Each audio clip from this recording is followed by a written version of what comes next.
안녕하세요. 달빛 야화입니다.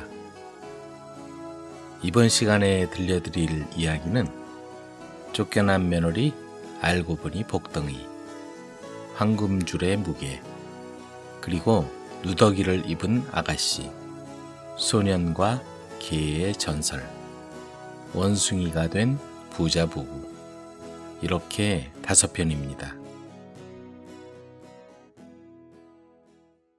쫓겨난 며느리 알고 보니 복덩이. 옛날 어느 마을에 방귀를 잘 뀌는 처녀가 있었다. 얼굴이 달덩이처럼 훤하고 복스러웠는데 한 가지 흠은 시도 때도 없이 방귀를 붕붕거리며 뀌는 것이다. 부모는 딸이 시집갈 날이 다가오자 걱정이 됐다. 얘야, 시집 가거든 제발 방귀를 뀌지 말아라. 정 뀌고 싶으면 아무도 없는 데서 살짝 뀌거라. 드디어 처녀가 시집을 갔다. 그런데 뀌고 싶은 방귀를 억지로 참다 보니 달덩이처럼 훤한 얼굴이 차츰 노래졌다. 하루는 시아버지가 놀라서 물었다. 아가야, 어디 아프냐? 얼굴빛이 왜 그러냐? 며느리는 수줍은 목소리로 말했다. 아버님, 말 못할 사정이 있습니다. 도대체 무슨 사정이냐? 괜찮으니 말해봐라. 며느리는 머뭇거리며 좀처럼 털어놓지 않았다. 시아버지가 재차 묻자 마지못해 입을 열었다. 저 방귀를 참다 보니 그렇답니다. 시아버지가 웃으며 말했다. 아가야, 그게 무슨 대수라고. 지금까지 참고 있었단 말이냐? 걱정하지 말고 마음껏 뀌어라. 괜찮다. 그럼 제가 시키는 대로 하세요. 아버님은 기둥을 잡으시고 어머님은 소뚜껑을 잡고 계세요. 서방님은 문고리를 꽉 잡으세요. 식구들은 며느리가 시키는 대로 했다. 준비를 다 마친 며느리가 마음껏 방귀를 펑 하고 뀌니까 시아버지가 잡은 기둥이 이리저리 흔들리고 가마솥 뚜껑이 벌컥 열려서 시어머니가 솥 안으로 쑥 들어가고 신랑은 문고리에 대롱대롱 매달린 채 흔들거리고 있었다. 뿡뿡거리며 며느리가 계속 방귀를 뀌어대자 시아버지는 얼굴이 벌개져서 소리쳤다. 아이고, 방귀도 어느 정도지. 이래서 살림이 나만 나겠냐? 아무래도 안 되겠다. 당장 친정으로 가거라. 며느리는 결국 방귀 한번 마음껏 뀌었다가 남편을 따라 친정으로 쫓겨가는 신세가 되고 말았다. 친정으로 가는 길에 며느리는 남편과 고개를 넘게 되었다. 고개 위에서 더위를 식히려고 나무 아래 앉았다. 그 나무에는 탐스러운 감이 주렁주렁 달려 있었다. 남편은 침만 꼴깍꼴깍 삼키며 쳐다보고 있었다. 그걸 보고 아내가 말했다. 여보, 제가 감을 따드릴까요? 저 높이 있는 걸 어떻게 따겠소? 할 수 있어요. 제가 하는 것만 보세요. 아내는 엉덩이를 슬그머니 감나무 쪽으로 들이대더니 방귀를 뿡 하고 끼어댔다. 그러자 감나무 가지가 흔들리며 감이 후두둑 떨어졌다. 남편이 한 입 먹어보니 맛이 천하일품이었다. 여보, 당신 방귀 정말 쓸모있구려. 남편은 아내의 손을 잡아 끌었다. 내가 잘못 생각했소. 집으로 갑시다. 아버님께는 잘 말씀드리겠소. 그렇게 해서 며느리는 다시 시댁으로 돌아왔다. 아들은 아버지에게 아내의 방귀가 얼마나 쓸모가 있는지 설명했다. 그 뒤로 며느리는 마음 놓고 방귀를 붕붕 뀌어댔다. 그 후 동네 감 따는 일은 전부 며느리 몫이 되었다. 제 아무리 높은 곳에 달려 있어도 며느리 방귀 앞에서는 맥없이 뚝뚝 떨어졌다. 구경하던 사람들도 며느리의 방귀장단에 덩실덩실 춤을 추며 즐거워했다. 하루는 며느리의 방귀 소문을 듣고 돈 많은 비단장수가 찾아왔다. 이 집에 방귀 잘 뀌는 며느님이 살고 있다지요? 그렇소만, 그건 왜 묻소? 신기한 일이라면 궁금해서 사족을 못 쓰는 비단장수는 며느리의 방귀가 얼마나 센지 꼭 보고 싶었다. 그래서 시아버지에게 며느리 방귀 뀌는 솜씨를 보고 싶다고 부탁했다. 그러자 시아버지가 농담으로 말했다. 우리 며느리 방귀 뀌는 걸 보려면 황금 덩어리를 내야 하오. 그랬더니 아니 이게 웬 말인가. 알겠소. 저기 있는 송아지를 날려보내면 황금 덩어리를 드리지요. 비단장수는 제 아무리 방귀를 잘 뀐다 해도 어림없는 일이라고 생각하고 덜컥 약속을 해버렸다.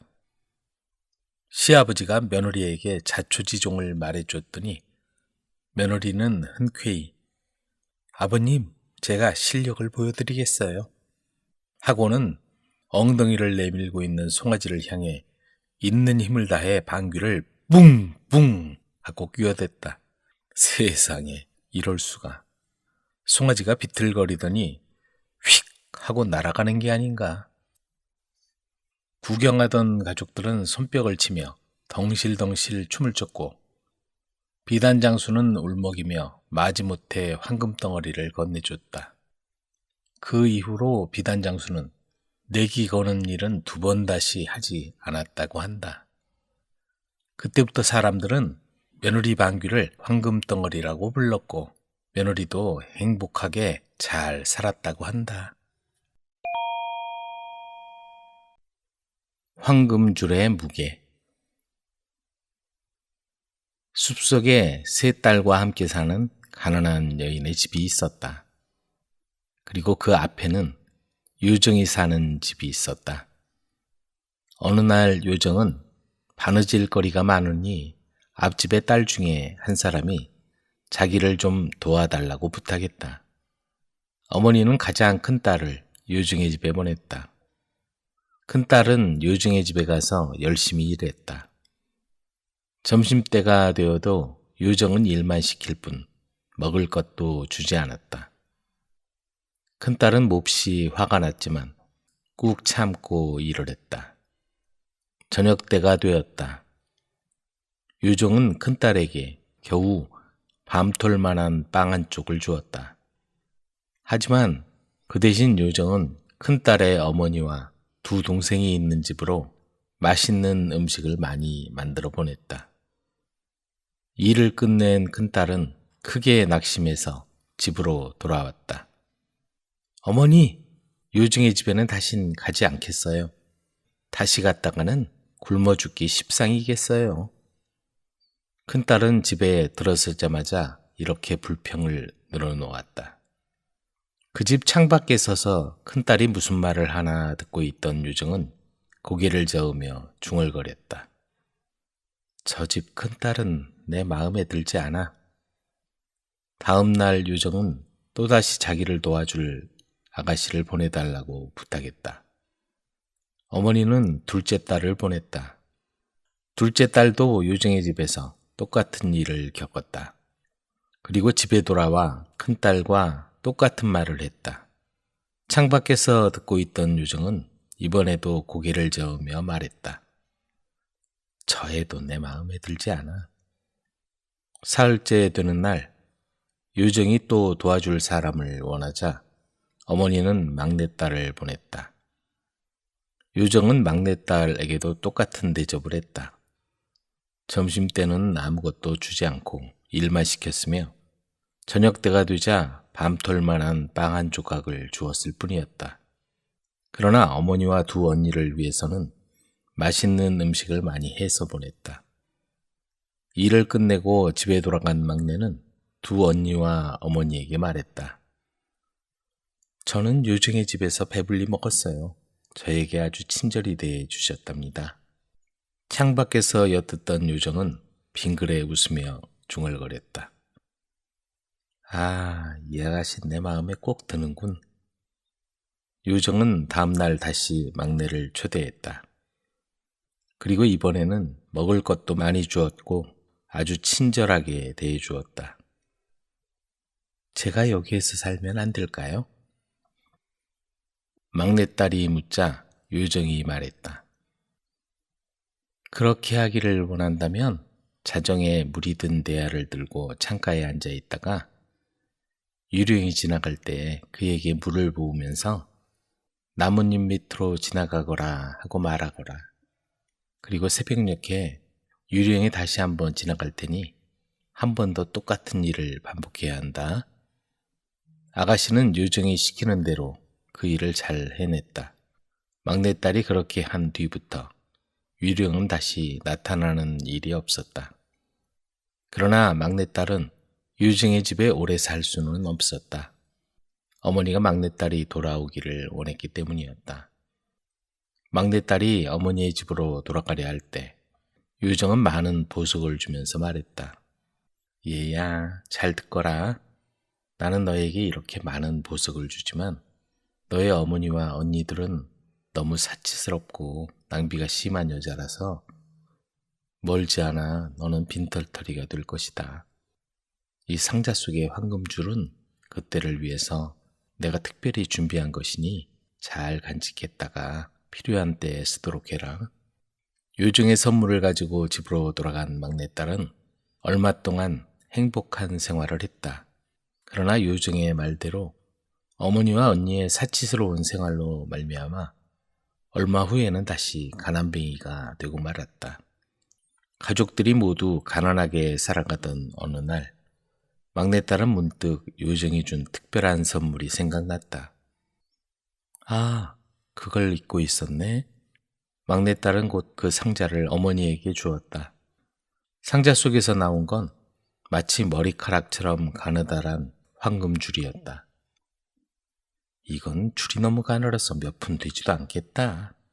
그래도 없는 것보다는 낫지. 어머니는 이렇게 중얼거리며 그 황금줄을 가지고 금장수에게 팔러 갔다. 그런데 이상한 일이 벌어졌다. 금장수가 무게를 달아보기 위해 그 황금줄을 저울에 올려놓고 반대쪽에 줄을 올려놓기 시작했는데 아무리 무거운 줄을 올려놓아도 가느다란 황금줄의 무게를 당할 수가 없는 것이었다. 금장수도 그걸 팔러 온 어머니도 깜짝 놀랐다. 금장수는 마침내 그 황금줄의 무게를 달 수 없으니 다른 금장수에게 가보라고 말했다. 다른 곳에서도 같은 일이 일어났다. 나라 안의 모든 저울이 마찬가지였다. 그 소문이 널리 퍼져서 마침내 왕의 귀에까지 들어갔다. 왕은 그 신기한 황금줄을 사고 싶어 했다. 그래서 어머니를 불렀다. 어머니가 왕궁에 가자 왕은 저울을 가져다가 그 황금줄의 무게를 달아보았다. 그런데 그 무엇을 놓아도 황금줄이 더 무거웠다. 궁전 안에 있는 모든 걸 올려놓아 보았지만 그 황금줄을 능가하는 것이 없었다.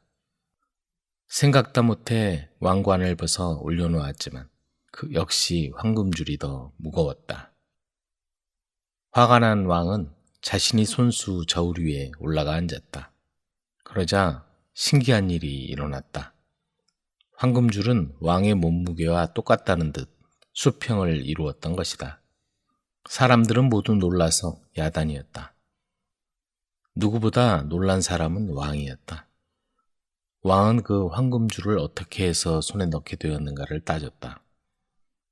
어머니는 자기 막내딸이 요정의 집에서 일을 해주고 얻었다는 것을 숨기지 않고 털어놓았다. 왕은 곧 막내딸을 불렀다. 그리고 황금줄을 얹은 저울에 앉아보게 했다. 그런데 막내딸의 몸무게도 황금줄과 수평을 이루었다. 그걸 본 왕은 고개를 끄덕이고 나서 말했다. 아마도 이 황금줄은 그대와 나의 인연을 맺어주는 줄이 아닌가 하오. 나는 그대를 내 아내로 맞아들이겠소. 내 청혼을 받아주시오. 그렇게 해서 마음씨 착한 막내딸은 그 나라의 왕비가 되어 행복하게 살았다고 한다. 누더기를 입은 아가씨. 어려서 어머니를 여의고 아버지와 둘이 살아가는 아름다운 아가씨가 있었다. 어느 날 아버지가 딸 하나를 가진 여인과 재혼을 했다. 아가씨에게 새어머니와 여동생이 생긴 것이다. 새어머니가 데려온 아가씨는 몹시 못생긴 얼굴이었다. 더구나 아름다운 그 아가씨와 함께 있을 때는 더 못생겨 보였다. 새어머니는 남편의 딸이 자기 딸보다 예쁜 걸 아주 못마땅하게 여겼다. 그래서 남편의 딸을 미워하기 시작했다. 그 집에는 암송아지 한 마리가 있었는데 두 자매는 날마다 번갈아가며 집 뒤에 있는 산에 데려가 풀을 뜯기곤 했다. 그러나 새어머니는 자기 딸이 산에 가는 것이 싫어서 날마다 남편의 딸에게 그 일을 시켰다. 어느 날 아름다운 아가씨가 산에서 울고 있을 때 어디선가 사냥꾼이 나타나서 말했다. 아가씨는 누군데 왜 이 산에서 울고 있습니까? 저는 아랫동네에 사는 아가씨예요. 새어머니가 데려온 여동생과 교대로 서로를 돌보기로 되어 있는데 새어머니는 제가 동생보다 예쁘다고 화가 나서 저만 산에 보낸답니다. 그래서 울고 있는 거예요. 아가씨가 대답하자 사냥꾼이 부드러운 음성으로 말했다. 아름다운 아가씨, 걱정하지 마세요. 언젠가 당신을 찾아가 데려갈 거예요. 그런 일이 있고 나서 어느 날 아가씨의 아버지가 돼지 한 마리를 잡아서 새어머니 딸에게 내장을 씻어오라고 했다. 그러자 새어머니는 자기 딸이 강에 가는 것이 싫어서 남편의 딸에게 시켰다. 빨리 가서 씻어오너라. 게으름을 피우거나 한 개라도 잃어버린다면 가만두지 않겠다. 아가씨는 말없이 내장을 씻으러 강가로 갔다. 그러나 강물이 너무 세차서 그만 내장 하나가 휩쓸려 내려가고 말았다. 아가씨가 놀라서 내장을 집으려고 허우적댔지만 내장은 순식간에 멀리 떠내려가 버렸다. 아가씨는 새어머니에게 야단 맞을 일을 생각하니 너무 걱정이 돼서 집에 돌아가기가 싫었다. 아가씨는 슬피 울면서 강을 건너갔다. 그리고는 정처 없이 걸어갔다. 얼마를 걷다 보니 으리으리한 집이 나타났는데 대문이 활짝 열려 있었지만 아무도 보이지 않았다. 아가씨는 그 집 안으로 들어가 보았다. 방 안은 몹시 지저분했고 침대도 흐트러져 있었다. 아가씨는 그 어질러진 방을 그대로 둘 수 없어서 방 안을 말끔히 청소해 놓고 밖으로 나왔다. 그때 어디선가 3마리의 새가 날아와서 집 안으로 들어갔다. 잠시 후 그 새들은 지붕으로 올라가서 저희끼리 말했다. 누구일까? 우리 집에 와서 깨끗이 청소해 준 사람이?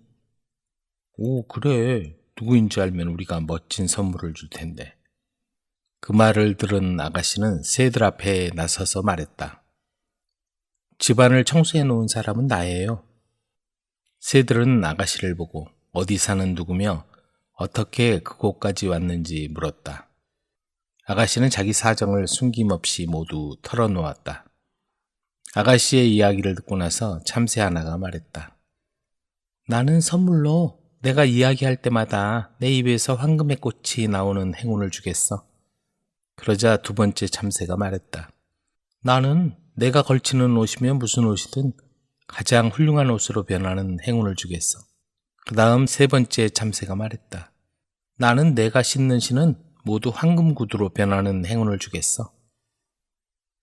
말을 마친 새들은 어디론가 날아가 버렸다. 아가씨는 다시 강가로 돌아왔다. 거기에는 물살에 휩쓸려 갔던 내장이 다른 것들과 함께 가지런히 놓여 있었다. 어디를 갔다가 이렇게 늦게 오는 거냐? 새어머니는 아가씨를 보자마자 앙칼지게 물었다. 아가씨가 대답하지 않자 더욱 화를 내며 때리려고 했다. 아가씨는 할 수 없이 내장 한 개를 잃어버려서 찾느라고 늦었다고 했다. 아가씨가 말을 시작하자 아가씨의 입에서는 황금꽃 한 송이가 튀어나왔다.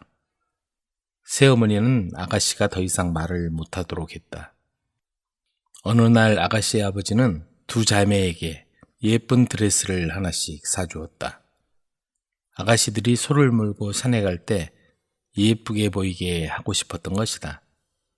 다음 날 아가씨가 소를 몰고 산에 가려고 할 때였다. 새어머니는 아가씨의 예쁜 옷을 벗기고 누더기 옷을 입혔다. 그 순간 아가씨의 옷은 더없이 아름다운 옷으로 변했다. 그와 동시에 신고 있는 떨어진 신발도 황금 구두로 변했다. 그걸 본 새어머니는 약이 올라서 재투성이가 되라고 아가씨를 부엌으로 쫓아보냈다. 부엌에 있던 새어머니 딸은 아가씨에게 어떻게 해서 그렇게 되었느냐고 물었다. 아가씨는 자기에게 있었던 일을 들려주면서 방 안과 침대는 깨끗이 정돈되어 있었는데 자기가 지저분하게 만들어 놓고 쓰레기를 방 한가운데다 쌓아 놓았다고 거짓말을 했다. 다음 날 다시 내장을 씻으러 갈 일이 생기자 새어머니의 딸은 자기가 가게 해달라고 부탁했다. 새어머니의 딸이 내장을 씻으러 갔을 때도 똑같은 일이 일어났다. 다른 점이 있다면 깨끗이 정돈된 방안을 새어머니의 딸이 흐트려 놓은 것 뿐이었다. 새들이 날아와서 흐트러진 방안을 보고 말했다. 누가 깨끗한 우리 집을 이렇게 지저분하게 만들어 놓았을까? 그때 새어머니의 딸이 나서서 말했다. 집을 흐트려 놓은 건 나예요. 그러자 새들은 각각 새어머니의 딸에게 한마디씩 했다. 나는 네가 말할 때마다 너의 입에서 염소똥이 나오도록 해주겠어. 나는 네가 입은 옷은 무엇이나 다 해줘서 넝마가 되도록 해주겠어. 나는 내가 신는 모든 신발이 말편자가 되도록 하겠어. 새어머니의 딸은 집에 돌아가자마자 자기가 왜 늦었는지 말하려고 했으나 입을 열자마자 염소똥이 쏟아지기 시작했다. 그걸 본 어머니는 더 이상 말하지 못하게 했다. 새어머니는 남편에게 자기 딸은 좋게 말하고 아가씨는 아주 몹쓸 아이라고 말했다. 어리석은 남편은 새로 맞은 아내의 말을 그대로 믿고 딸을 미워하게 되었다. 어느 날 부부는 새어머니의 딸을 데리고 왕자의 무도회장에 갔다. 아가씨는 집에 남아서 부엌 일을 해야만 했다. 혼자 있게 된 아가씨는 슬퍼서 눈물을 흘리고 있었다. 그때 어디선가 목소리가 들려왔다. 얘야, 왜 울고 있느냐? 아가씨는 울면서 대답했다. 저의 부모님은 제 동생만을 때리고 왕자님의 무도회장에 가셨어요. 저도 무도회장에 가고 싶지만 집에서 일을 해야 하니 슬퍼서 우는 거예요. 목소리가 다시 말했다. 너도 무도회장에 가도록 해주마. 대신 시계를 가지고 가서 12시가 되기 전에 집으로 돌아와야 한다. 목소리가 사라지자 아가씨 앞에 곧 아름다운 마차 한 대가 나타났다. 아가씨는 곧 마차를 타고 무도회장으로 갔다. 아가씨의 옷은 어느새 아름다운 옷으로 변해 있었다. 우아하고 화려한 옷을 입은 아가씨가 들어서자 왕자는 곧 아가씨에게 춤을 청했다. 아버지도 새어머니도 아가씨를 알아보지 못했다. 아가씨는 그 무도회장에서 가장 아름다운 숙녀가 되어서 자정이 가까울 때까지 왕자와 즐거운 시간을 보냈다. 자정이 가까웠을 때 아가씨는 남모르게 무도회장을 빠져나와 마차에 올랐다. 마차는 곧 아가씨를 집에까지 태워다 주었다. 부모와 여동생이 돌아왔을 때 아가씨는 이미 누더기를 걸치고 있었다. 다음 날도 아가씨는 똑같은 방법으로 무도회장으로 갔다. 그리하여 왕자와 즐거운 시간을 가진 뒤 늦지 않게 돌아왔다. 사흘째 되는 날 아가씨가 무도회장에 갔을 때 왕자는 아가씨를 놓치지 않으려고 단단히 벼르고 있었다. 아가씨는 시간이 되자 서둘러 무도회장에서 빠져나왔다. 왕자는 재빨리 아가씨를 뒤쫓았다. 아가씨는 너무 서두르는 바람에 황금 구두 한 짝을 떨어뜨리고 말았다. 그날 이후 왕자는 그 구두의 임자를 찾기 위해서 전국에 있는 아가씨 중에서 황금 구두의 다른 한쪽을 가져오는 사람을 왕비로 맡겠다는 포고문을 냈다. 왕궁에 많은 지원자가 줄을 이었다. 사람들은 저마다 황금 구두를 한 짝씩 준비해서 궁궐로 갔다. 새어머니의 딸도 빠질세라 황금 구두를 만들어가지고 부모님과 함께 궁궐로 갔다. 그러나 왕자 앞에서 황금 구두를 신자마자 그 구두는 말편자로 변하고 말았다.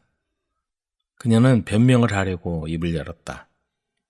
그러자 그 입에서는 염소똥이 쏟아졌다. 그와 동시에 입고 있는 옷은 누더기가 되고 말았다. 한편 집에서 슬퍼하고 있는 아가씨 앞에는 어디선가 화려한 마차 한 대가 나타났다. 마차는 아가씨를 태우고 궁궐을 향해서 달렸다. 아가씨는 새어머니의 딸이 여러 사람 앞에서 망신을 당하는 걸 보았다. 아가씨는 몰래 자기 아버지를 불러서 자기가 온 것을 알렸다. 아버지는 눈부시게 훌륭한 모습을 하고 있는 딸을 보고 어떻게 된 영문인지를 물었다. 아가씨는 자기가 겪었던 모든 일을 아버지에게 다 털어놓았다. 그리고 앞에 나가서 황금 구두를 신었다. 구두는 아가씨의 발에 꼭 맞았으며 아가씨가 가지고 있는 또 한 짝의 구두도 딱 맞았다. 아가씨야말로 내가 찾던 바로 그 사람이요. 나는 당신을 아내로 맡고 싶소. 하지만 저는 이미 오래전에 한 사냥꾼과 결혼을 약속한 일이 있으므로 왕자님의 청혼을 받아들일 수가 없습니다. 그때 약속한 사냥꾼이 바로 나였소.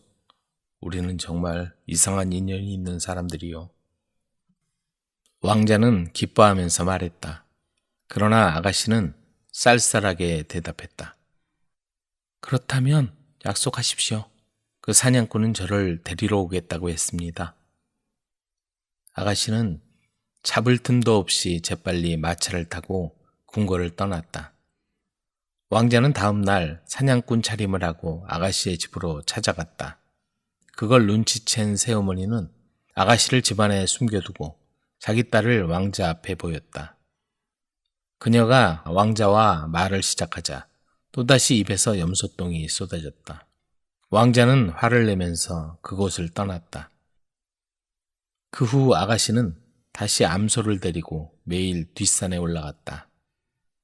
그리고 왕자는 이산저산 사냥을 다니기 시작했다.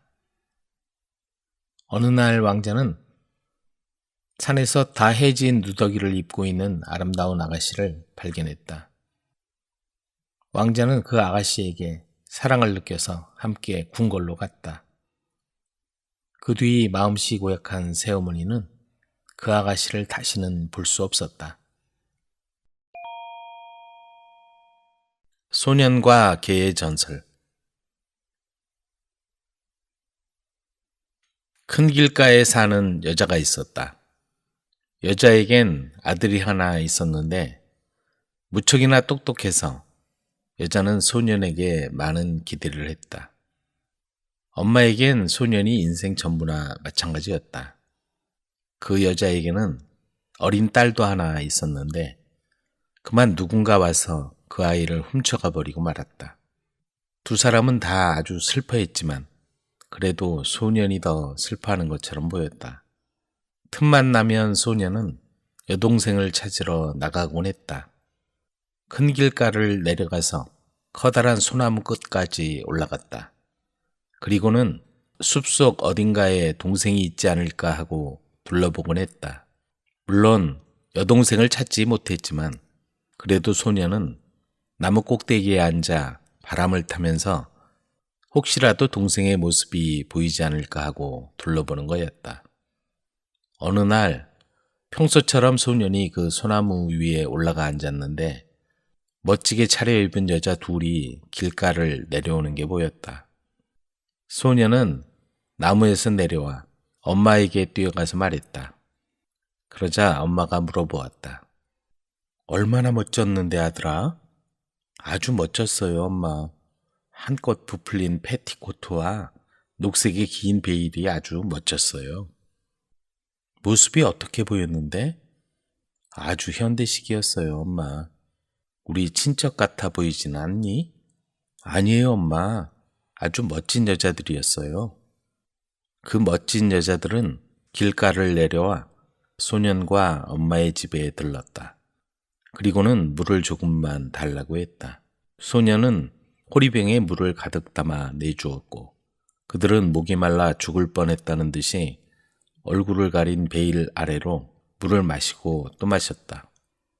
소년의 엄마가 소리쳤다. 신식 멋쟁이 여자들은 저렇게 물을 먹는 모양이구나 얘야. 그러자 그 멋진 여자들은 이번에는 빵을 좀 달라고 했다. 소년은 그들에게 옥수수 빵을 주었다. 여자들은 굶주려 죽을 뻔했다는 듯이 빵을 먹어댔다. 소년은 소리치며 말했다. 저분들은 아주 튼튼한 이빨을 가졌네요. 멋쟁이 여자들은 다 그런 이빨을 가졌단다 얘야. 멋진 여자들은 손을 씻을 물을 좀 달라고 부탁했다. 소년은 물을 갖다 주었다. 저분들 왜 저렇죠? 손이랑 팔에 털이 가득해요. 신식 멋쟁이 여자들 팔은 다 그런가 보다. 그리고는 그 멋진 여자들은 큰 길가 어디쯤에서 갈라지는지 소년이 알려주면 좋겠다고 부탁했다. 하지만 소년은 같이 가고 싶지 않았다. 저 여자들과 함께 가고 싶지 않아요. 하지만 소년의 엄마가 말했다. 얘야, 내가 저 멋진 여자들에게 길을 가르쳐 주려무나. 소년은 여자들과 가기 싫어서 울며 하소연했지만 소년의 엄마는 소년이 멋진 여자들 앞에서 떼쓰는 걸 부끄러워해야 한다고 생각했다. 더군다나 가던 길에 여동생을 만나면 집에 데려올 수 있다고 타일렀다. 그런데 소년은 성격이 험악한 개 2마리를 가지고 있었다. 개의 이름은 미추였고 다른 하나는 폴라라고 했다.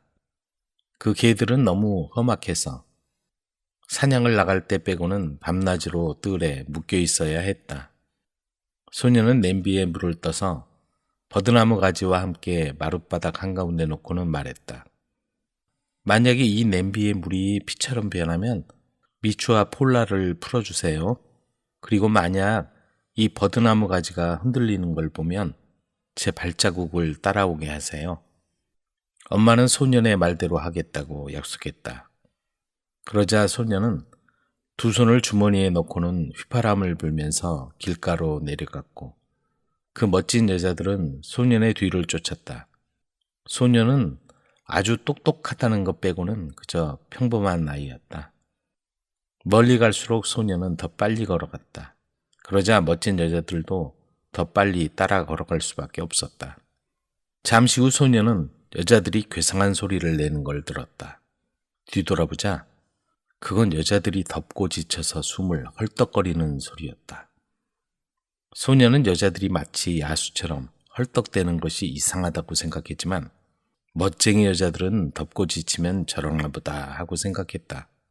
소년은 무례하게 굴 수 없어서 그냥 모른 척하고 말았다. 얼마쯤 지나 소년이 마음을 놓을 때쯤 여자 중 한 명이 4발로 딛고서 야수처럼 재빨리 걸어오고 있었다. 곧이어 다른 여자도 4발로 걸어왔다.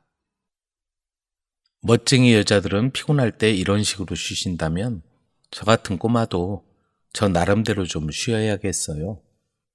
소년은 주위를 둘러보고는 길가에 아주 큰 소나무를 타고 올라가기 시작했다.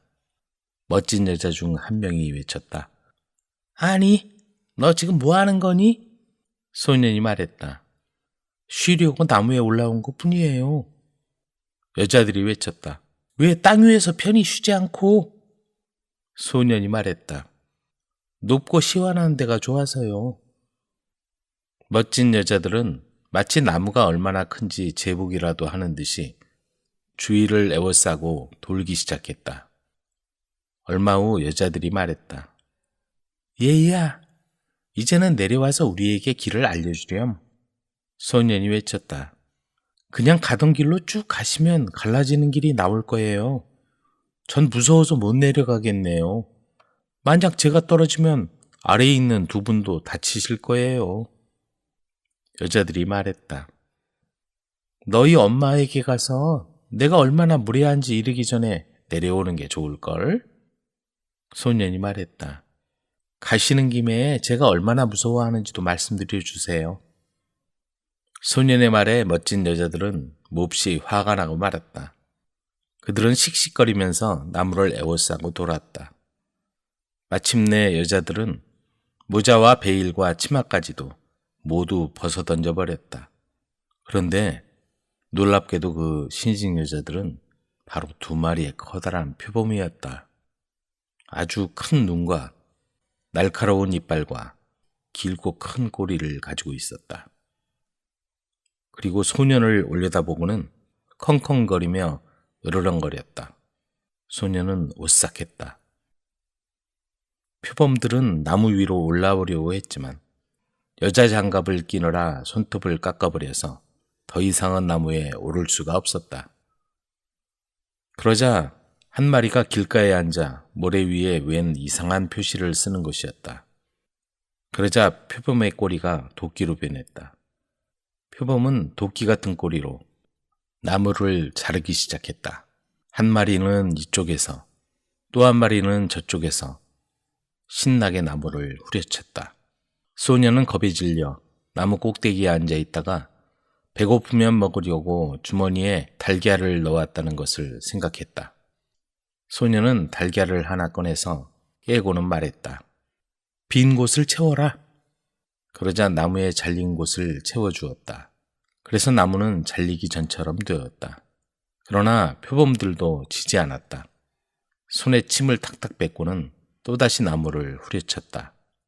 나무가 거의 넘어갈 때쯤 되자 소녀는 달걀을 하나 더 꺼내서 깨뜨렸다. 빈 곳을 채워라. 소년이 말하자마자 나무는 또 멀쩡하게 고쳐졌다. 이렇게 계속 반복하다가 소년은 다시 무서워졌다. 이제 달걀도 하나밖에 남지 않았고 저 아래 표범들은 정말 끈질기게 나무를 넘어뜨리고 있었다. 그 시간에 소년의 엄마는 바닥에 놓여있던 냄비를 엎지르고 말았다. 그런데 바로 그 순간에 담겨있던 물이 피로 변하는 거였다. 소년의 엄마는 달려나가서 미추와 폴라를 풀어주었다. 그때 그녀는 버드나무 가지가 흔들리는 걸 보았다. 그녀는 개들을 소년의 발자국을 따라서 가도록 했다. 개들이 발자국을 따라갔다. 소년은 개들이 오는 소리를 듣고는 반갑게 소리쳤다. 얘들아, 여기야! 표범들은 나무 베기를 멈추고 귀를 기울였다. 무슨 소리가 안 들리냐고 서로 물어보았다. 소년이 말했다. 들리긴 뭐가 들려요? 그냥 나무나 베요. 표범들은 나무를 좀 더 잘랐지만 아무래도 개들이 오는 소리를 들은 것 같다고 생각했다. 그래서 도망치려고 했지만 이미 소용없었다. 도끼로 변한 꼬리를 다시 되돌려 놓을 시간이 부족했다. 도끼를 뒤에 끌고 뛸 수는 없었기 때문에 표범들은 개들한테 붙잡히고 말았다. 소년이 소리쳤다. 물고 늘어져. 꽉 물고 끌고 다니란 말이야. 2마일만 끌고 다녀. 그래서 개들은 소년이 하라는 대로 표범을 물고 2마일을 끌고 달렸다. 소년이 또 말했다. 물고 늘어져. 꽉 물고 끌고 다니란 말이야. 10마일은 끌고 다녀. 개들은 10마일을 끌고 달렸다. 개들이 그렇게 달리고 돌아오자 이미 표범들의 몸은 차갑게 식고 딱딱해져 있었다. 소녀는 나무에서 내려와 쉬려고 앉았다. 얼마 후 안정을 되찾은 소녀는 혹시라도 여동생을 볼 수 있을까 싶어 개들을 이끌고 숲으로 들어가야겠다고 생각했다. 소녀는 개들을 불러 숲으로 들어갔다. 멀리 가지 않아 숲속에서 외떨어진 집 한 채가 보였다. 개들은 그 집에 올라가 냄새를 맡아보고 경계하는 듯 털을 꼿꼿이 세우고 돌아왔다. 소녀는 어쨌든 자신이 직접 올라가 개들이 무엇을 경계하는지 알아보기로 했다. 소녀는 개들과 함께 집 쪽으로 올라갔다. 가까이 다가가자 나무를 하고 물을 나르는 작은 여자아이가 보였다. 그 아이는 우유처럼 피부가 하얗고 긴 금발을 가진 아주 예쁜 소녀였다. 하지만 입고 있던 옷이 걸레처럼 너덜너덜했다. 그리고 일하는 게 힘들었던지 아이는 울고 있었다. 미추와 폴라는 소녀를 보자 꼬리를 흔들었다.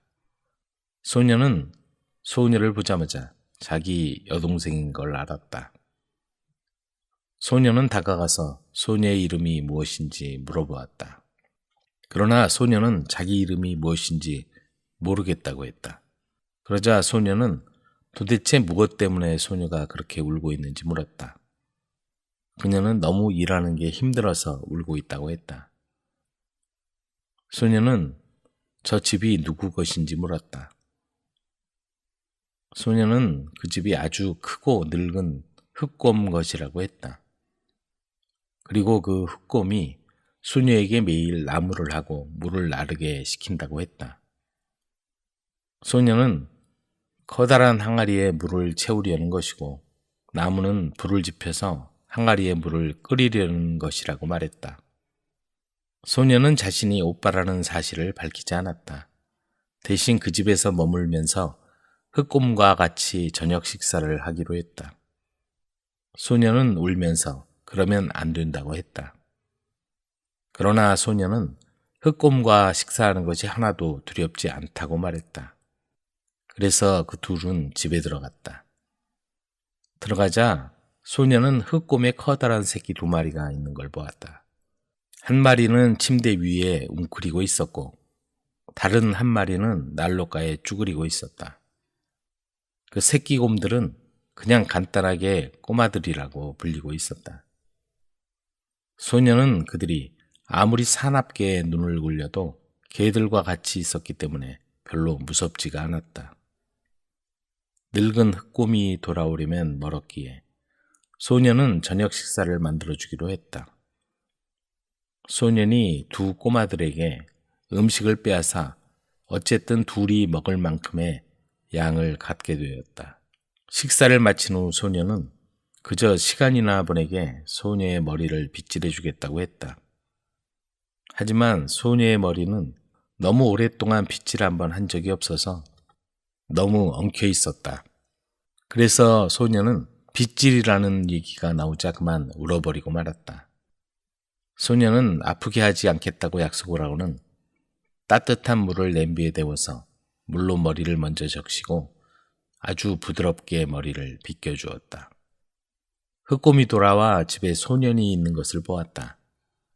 그러나 흑곰은 친절하게 악수를 하고는 난로가에 앉아 부추를 말리면서 이번 농사에 대해 묻고 장마가 짧다면 날씨가 이상하리 많지 좋을 거라고 얘기를 했다.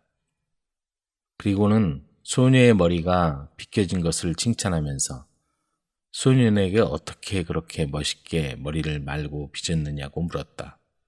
소녀는 쉬운 일이라고 말했다. 흑곰은 자신의 머리도 그렇게 멋지게 말아 올리고 싶다고 했다. 소년이 말했다. 그렇다면 저 큰 항아리에 물을 좀 채워줘요. 흑곰은 물로 항아리를 채웠다. 그러자 소년이 또 말했다. 불을 지펴서 항아리에 물을 끓여주세요.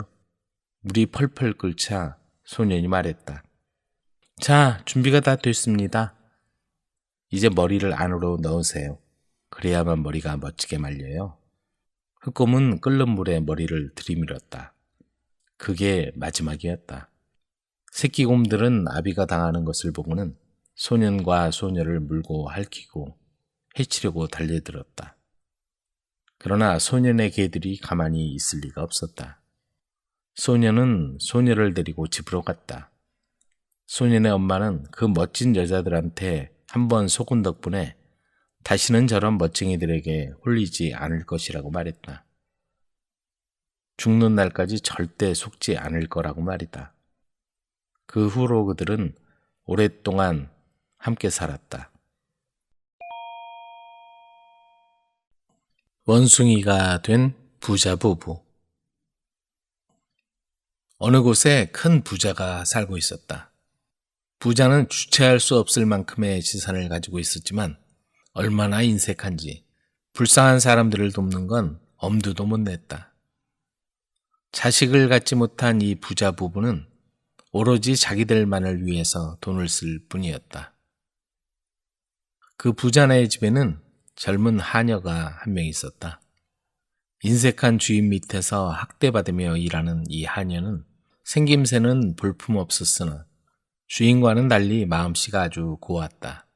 불쌍한 사람을 보면 마음이 아파서 어쩔 줄을 몰랐고 어떻게 해서라도 도와주려고 애쓰곤 했다. 어느 날 해가 져서 날이 저물 무렵 부잣집에 한 할머니가 찾아왔다. 초라한 행색의 그 할머니는 허기진 얼굴로 밥 한 그릇만 달라고 구걸했다. 때마침 부자 부부는 맛있는 저녁상을 받은 참이었다. 부자는 밥을 구걸하는 할머니를 보자 얼굴을 찌푸리며 말했다. 얘야, 그 노인네를 당장 쫓아내거라. 만약 나가지 않거든 개를 풀어서 쫓아내도록 해라. 네, 염려 마세요. 하녀는 서둘러서 그 할머니를 대문 밖으로 데리고 나갔다. 하녀는 할머니에게 말했다. 할머니, 섭섭해하지 마세요. 저희 주인은 워낙 성격이 거친 분이세요. 하녀는 얼른 집 안으로 들어가서 주인 몰래 밥 한 그릇을 들고 나가서 할머니에게 주었다. 이걸로 허기를 면하도록 하세요. 할머니는 너무 감동해서 눈물을 글썽했다. 아가씨, 정말 고마워요. 아가씨는 참으로 마음씨가 곱군요. 주인 밑에서 일하는 것이 힘겹더라도 잘 참고 견디도록 해요. 그리고 언제든 주인이 아가씨를 산으로 심부름을 보내거든 북동쪽 산의 시내를 찾아가요. 그 시냇물에 눈을 씻고 목욕을 하고 머리를 감도록 해요. 그렇게 말한 할머니는 눈 깜짝할 새에 사라져버리고 말았다. 아무리 둘러봐도 온데간데 없었다. 하녀는 정말 이상하다고 생각했다. 그런 일이 있고 며칠 안 있어 부자가 하녀에게 말했다. 얘야, 할 일이 없거든 산에 가서 나무를 해오너라. 하녀는 마침 좋은 기회라고 생각하며 기꺼이 동북쪽 산으로 갔다. 그리고는 며칠 전 그 거지 할머니가 일러준 대로 시냇물을 찾아가 눈을 씻고 목욕을 한 다음 머리를 감았다. 그런데 하녀는 그날 이후 날이 갈수록 아름다워지기 시작했다. 그토록 볼품없던 얼굴 생김새가 한 번 보면 반할 정도로 아름다워졌다. 마을 청년 중에 그녀의 아름다움에 마음을 빼앗기지 않는 사람이 없었다. 뿐만 아니라 그 마을을 지나가던 다른 지방의 귀공자들과 심지어 왕자까지도 그녀의 아름다움에 빠져서 마을을 떠날 줄 몰랐다. 누구보다도 놀란 사람은 부자 부부였다. 부자 부부는 자기들이 데리고 있던 하녀가 날이 갈수록 아름다워지는 것이 놀랍기 그지없었다. 더구나 그 때문에 많은 귀공자들과 왕자까지 그녀의 마음을 사려고 애쓰는 것을 알자 안달이 났다. 부자는 곧 여러 사람 앞에서 양녀로 삼겠다고 선언했다. 그러니까 얼마 전까지도 그 집에 하녀였던 아가씨가 이제 부잣집 양녀가 된 것이다. 부잣집의 수양딸이 되어 좋은 옷을 입고 있으니 아가씨는 마치 선녀처럼 아름다웠다. 어느 날 부자 부부가 수양딸에게 물었다. 얘야, 너의 그 아름다운 모습이 참으로 보기에 좋구나. 그런데 얼마 전까지만 해도 그렇게 예쁘지 않았는데 어떻게 해서 그렇게 예뻐졌느냐? 아가씨는 그동안 자기에게 있었던 일을 모두 들려주었다. 그러니까 저는 단지 동북쪽의 시냇물에 몸을 씻은 것뿐이에요. 그 말을 들은 부자 부부는 옳았구나 싶었다. 다음 날 부자 부부는 함께 동북쪽 시내에 가서 몸을 씻었다. 그런데 이게 어찌된 일인가? 부자 부부의 몸은 색깔이 변하면서 점점 부어올랐다. 게다가 온몸에 털이 숭숭 돋아나기 시작했다. 얼마 안 있어 두 사람은 원숭이로 변하고 말았다. 우리가 그 애한테 속았어. 그 애를 그냥 둘 수 없어요. 부자 부부는 이를 갈면서 집으로 달려갔다. 한편 수양딸이 된 아가씨는 혼자서 집을 보고 있었다. 그때 갑자기 아가씨 앞에 유정이 나타나서 말했다. 얘야, 놀라지 말아라. 전엔 내 앞에 거지 모습을 하고 나타났던 할머니가 바로 나였다. 내 마음씨가 착해서 도와준 것이다. 이제 마음씨 고약한 너의 주인은 원숭이가 되어서 너를 해치러 올 것이다. 그러니 어서 문 앞에다 불붙은 숯을 준비해서 그들을 막도록 해라. 아가씨는 얼른 그 말대로 불붙은 숯이 담긴 화로를 문 앞에 두었다. 조금 있으니까 원숭이가 된 부부가 헐레벌떡 달려왔다. 그들은 숯불 화로가 있는 줄은 꿈에도 모르고 들이닥치다가 그만 화로 위에 주저앉고 말았다. 두 마리 원숭이는 기겁을 하고 불에 댄 공둥이를 두드리며 멀리 도망치고 다시는 돌아오지 못했다. 원숭이 엉덩이가 빨간 건 그때 불에 댄 자국이라고 한다.